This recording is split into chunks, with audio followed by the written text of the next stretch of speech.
All right. So Dr. Malouf had a question. Can anyone help me understand this? Because I genuinely don't get it. LGBT people are imprisoned, tortured, and killed in Palestine. Quotation marks here, right? So how come they are the biggest supporters of Palestine? This actually seems unusual until you understand the underlying psychological architecture of the ideology. Hold on. Okay, so I am getting the YouTube messages, just making sure. So, it's important to note again that like this flag, you have to remember, like, anyone remember the old LGBT flag where it was like just a rainbow, right? And then as it became progressively more and more leftist, the flag changed, and then it is assumed this like South African triangle here with the different shades, and then it had the ring in the center for intersectionality, not intersectionality, for intersexuality, because the idea is to be like the overly inclusivity, right? So here is, this is actually pretty easy to explain. So let's go down here. This is what I explained. So the flag you're presenting is the queer flag. Queer theory is an ideology which uses LGB and T. I did this on purpose because LGB and T are not the same subject, and in fact putting them together is a first step of obfuscation, right? To like make it unclear what specifically we are talking about, right? This is a political alliance when you put them together. Because this one is about self-identification, and this is where we get trans ideology in it, which is ultimately a Gnostic idea that you are a spirit in a body, not a body with a spirit. And LGBT actually assumes the exact opposite assumption, that you are a body with a spirit, not a spirit with a body. We could probably go into that at a later date, but these are the underlying, like, this is the contradiction in the LGBT movement, right? This is bioessentialist. This is biosubjectivist. Anyway, so the LGBT is the Bailey when their Mott falls. So this is the thing. The leftist queer movement will use a Mott and Bailey strategy where they will push queer communism. Now, when I say queer, I don't mean gay, and they don't mean gay. If you read queer theory, they will be very clear that what they mean when they say queer is actually an identity without an essence, right? That is to say that they are ineffable. They cannot really be understood by what they are in fact understood by what they are not. And if that sounds like a process of unbecoming, that's because that's exactly what it is. Queer theory is ultimately a process philosophy which is focused on becoming, not being, and ultimately all process philosophies fall into a state of unbecoming instead of actually becoming. Because in order for something to become, it must first be, right? So here we go. It can be entirely recreated by switching out the key terms proletariat with queer, read abnormal, and bourgeoisie with heteronormativity. And I emphasize the normativity part very strongly because in queer theoretic literature, again, the actual the front, the human shield, is the LGBT population, but the actual goal is, again, this progressive communism. It is the normativity part that is actually the target. The hetero is an obfuscation. Just as, again, using the word queer in the classical sense, because classically speaking, queer meant strange, instead of the modern sense, where it oftentimes in the modern conversation means gay. That is on purpose. It is an obfuscation tactic. It is an intentional usage of symbols to deflect from those who are not initiated into the language of the initiated, while at the same time communicating what they actually mean to those already initiated in the use of the language this way. So, and my point here is that, again, this is Marxism. Even if it doesn't look like classical Marxism, it's still Marxism. A lot of these post-Marxist ideologies can be recreated from Marxism if you take the class conflict and you just switch out the terms, right? A queer theory can be recreated by switching out, again, as I said, proletariat with queer, and then bourgeoisie with heteronormative, but you can do the same thing with radical feminism. If you switch out bourgeoisie with male, and then proletariat with female, you have radical feminism just inbuilt, right? Already, because the specific area of conflict is encoded within the nested assumptions of the terms, right? Bourgeoisie, proletariat, ultimately have the economic implication, so that's an economic conflict. You have queer and heteronormative in there, and it automatically moves from an economic conflict into a sexual and or normativity conflict. You switch them out with with sex terms, and then all of a sudden it becomes again a conflict between the two sexes, right? That's what ultimately radical feminism is. You want to do the same thing for post-colonialism. All you need to do to reconstruct post-colonialism, switch out bourgeoisie with colonizer, and then proletariat with colonized, no matter how far removed you are from the conversation of, the colonial reality, and boom, there you go. And that one's going to be important as we get through this, right? Because it turns out, as I'm going to explain later, there's more going on here, but when you understand it, it becomes really easy to spot. Philip says, sounds like the mumbo jumbo they tell you before giving you the Kool-Aid. It is. I mean, this is basic. Cults use this kind of thing all the time, right? It's not unique to ideology, but it is a thing that cults use all the time. So, the bizarre interplays you're noticing stem from intersectionality, rooted in Marxist ruthless criticism of all that exists. By the way, this is an actual imperative that Karl Marx himself gave in one of his writings. I think it's on the German philosophy. I think it's German philosophy that it's in. Which extends oppressor-oppressed dynamics to all aspects of reality. Under this view, Israel is an extension of Western imperialism, so Palestine fills the role of the proletariat and Israel the role of the bourgeoisie, a la post-colonialism, a twin ideology of queer theory. Remember what I said earlier, right? The colonizer is bourgeois, the colonized is proletariat, right? So here, we just put Israel into the slot of colonizer as an extension of Western imperialism, and then automatically Israel... we put that Israel in the bourgeoisie, and then proletariat is Palestine, and boom, you're already the entire foreign policy of the left regarding Israel and Palestine already pre-manufactured, right? Let's see. The idea is that to throw off the reality of our sense perception, which they think is a false or hyper-reality, this term is really important. Hyper-reality is the term that post-modernism uses and post-structuralism. Hyper means beyond. Reality means that which exists. So hyper-reality is that which appears to be real but is not actually real. It is an illusion. The workers of the world, i.e. the proletariat, must unite to overthrow the interdependent, interlocking systems of oppression, self-justifying ideologies, and capital, i.e. So this part I'm going to need to explain a bit. So in Marxism, it's not just that there's a system of oppression. There's actually a Trinitarian demonic, well, it's not really demonic in like a Abrahamic sense, but in the sense of like the mode, right?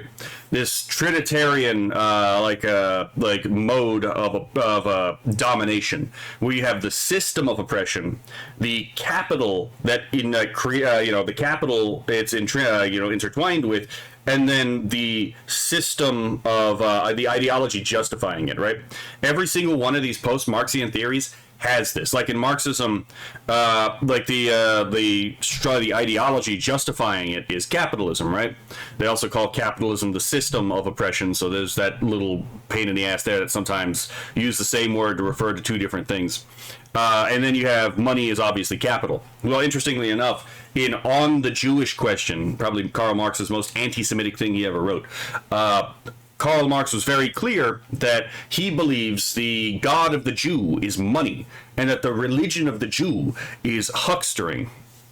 And, if the God of the Jew is money, then necessarily, and he even makes this connection himself, the religion of the Jew is actually capitalism. So the overthrow of capitalism is necessarily, in Marxist theory, the overthrow of Judaism, right, as a religion, because he makes a strict identification with the two. Hello there, Amini Yanuka. So, and you might notice that this is very interesting, because Marx's whole theory is that we live in a hyper-reality that is created by this false system, by this system of oppression, which makes you believe things that are untrue about yourself and the world around you, and that we must, through critical consciousness, right, this enlightened idea, this, dare I say, gnosis, we must, tap into our truer self, which is defined by this abstraction we call class, right? What you are, more, what you are is ultimately an expression of the class in space and time. So the whole project of Marxism is to overthrow this false reality created by this false god and return to the true reality beyond the reach of this false god. Oh wait, this sounds a lot like Gnosticism, because Marxism is just Gnosticism applied to economics. That's all it is. And then you apply Marxism to all of these other areas of reality through intersectionality, and it's just Gnosticism throughout the entire thing, just couched in different language. But anyway, so here we go. So again, in like critical race theory, the capital in critical race theory is like whiteness. In like Marxism, it's just money. In they've got all these stupid terms. Like in healthism, or fat studies, by the way, they have the ideology of oppression is healthism, and then health is the capital by which the system of oppression actually operates. It's all retarded. Every fucking time every time it's expressed, it's fucking ridiculous.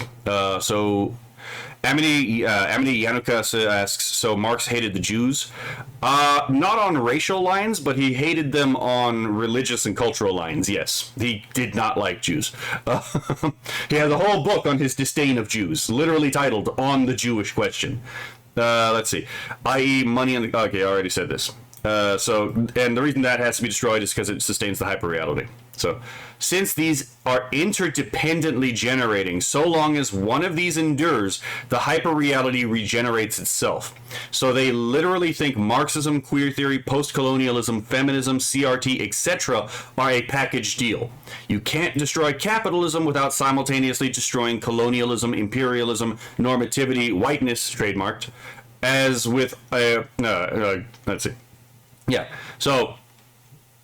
and it's kind of obvious here, right? It's because, like, if all of these systems actually are interdependently generating, right? So they all generate and sustain each other. If you collapse one of these pillars, they're all interdependently generating, so it will regenerate that pillar, right? This is why you hear sometimes people say, well, you can't really oppose the patriarchy unless you oppose capitalism, or you can't really oppose, like, colonialism unless you oppose the patriarchy. I've heard both of these before, right?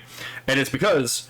it's an interlocking system where each particular, like, a node of oppression, alleged oppression, by the way, because almost always the oppression stated does not actually exist. In order for, like, if any one of these nodes exists, the whole thing will come back. So it all has to come back, come down all at once, or the project will fail. So there's that, right? And again, since the Palestine is seemed to be the victim of colonialism under post-colonial theory, then the Palestinian is part of the proletariat, alongside the queer, i.e. identity without an essence, alongside the trans, defined here as like the spiritually trans, not the medically trans. And there is a difference, by the way.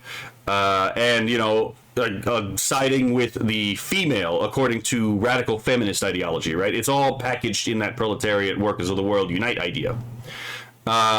So, yeah, if you ever wondered why that's the case, that's why. Let's see. Yanukai says, I was told Marx is Jewish. He was a Jew, but you can be ethnically Jewish and hate religious Judaism.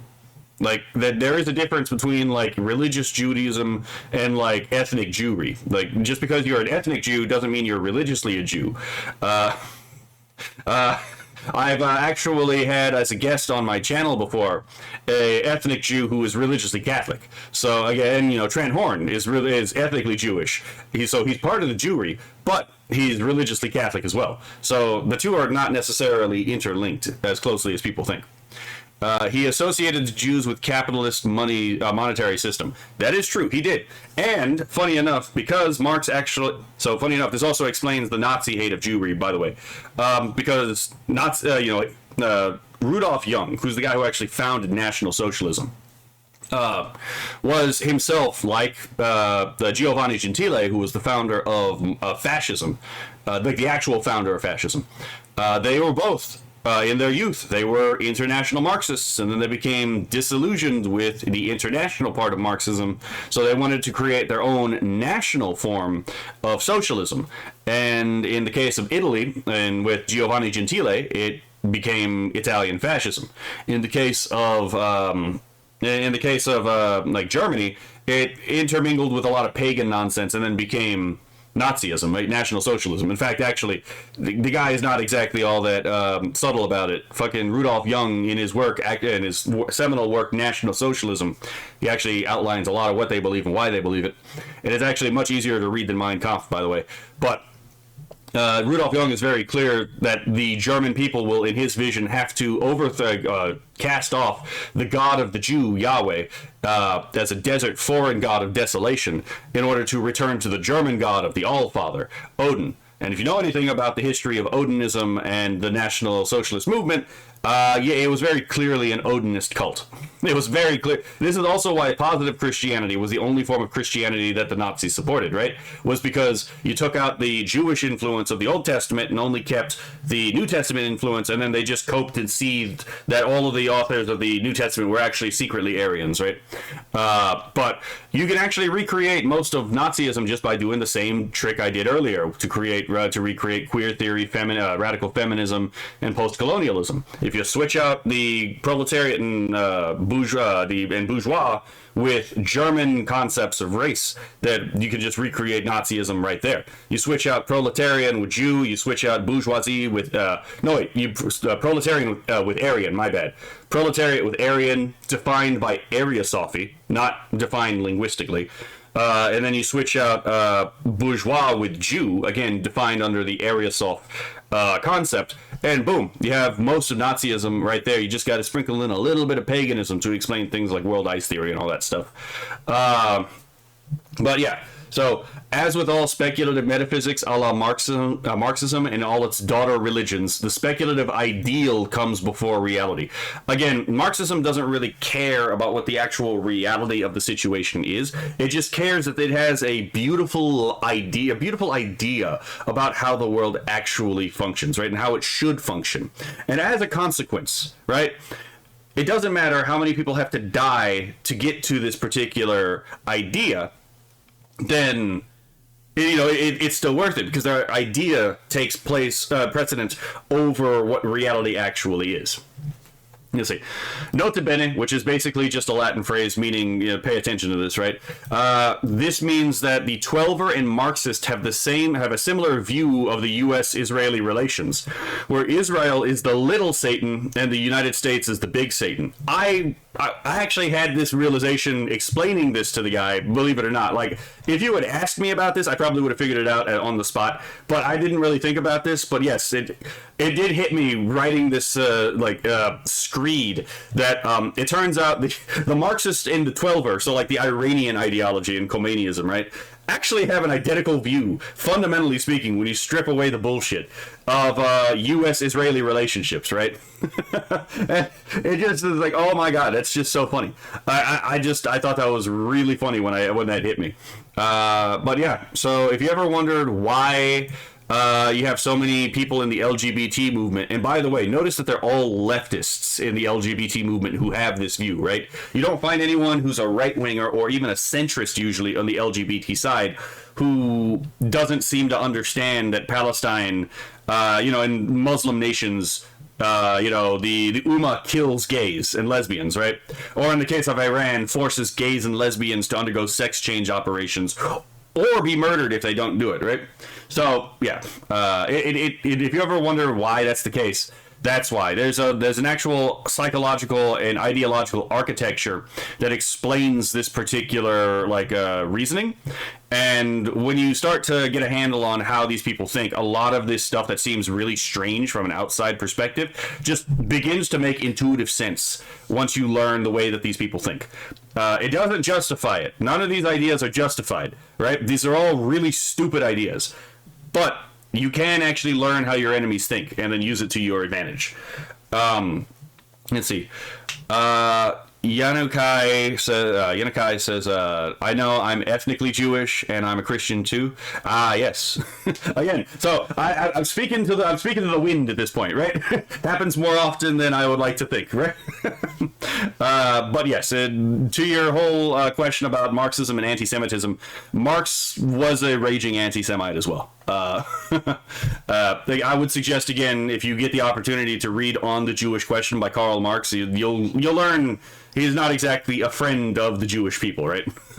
He's not a friend of Christianity either, right? In fact, he hates the same God, right? Because Christians and Jews, they have the same God, right? The God who creates the universe around them, that you currently exist in, and then upon creating material reality decides that material reality is good, and that, and then creates human life, and upon looking at human life decides human life is good, right?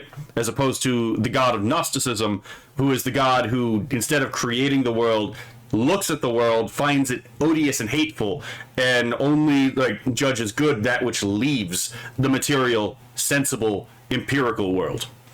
Okay. Who is this? GTSH Blue CAD, tired of streaming to 0. Let's change that.